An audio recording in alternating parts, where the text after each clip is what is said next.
ನಮಸ್ಕಾರ, ಜನಸೇವಕ ನ್ಯೂಸ್ಗೆ ಸ್ವಾಗತ.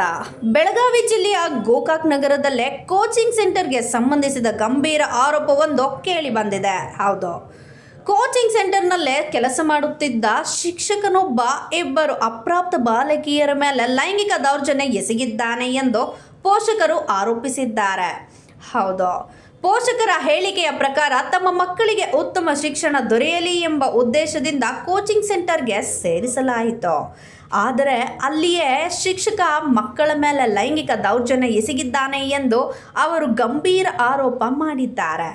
ಈ ಘಟನೆ ತಿಳಿಯುತ್ತಿದ್ದಂತೆಯೇ ಪೋಷಕರು ತೀವ್ರ ಆಕ್ರೋಶ ವ್ಯಕ್ತಪಡಿಸಿದ್ದಾರೆ. ಘಟನೆಯ ಮಾಹಿತಿ ತಿಳಿದ ಕೂಡಲೇ ಗೋಕಾಕ್ ಶಹರ ಪೊಲೀಸ್ ಠಾಣೆಯ ಸ್ಥಳಕ್ಕೆ ಭೇಟಿ ನೀಡಿ ಪರಿಸ್ಥಿತಿಯನ್ನು ನಿಯಂತ್ರಿಸಲು ಮುಂದಾದರು. ಈ ವೇಳೆ ತಮ್ಮ ಮಕ್ಕಳಿಗೆ ನ್ಯಾಯ ದೊರಕಿಸಿಕೊಡಬೇಕೆಂದು ಪೋಷಕರು ಪೊಲೀಸರನ್ನು ಮನವಿ ಮಾಡಿದರು.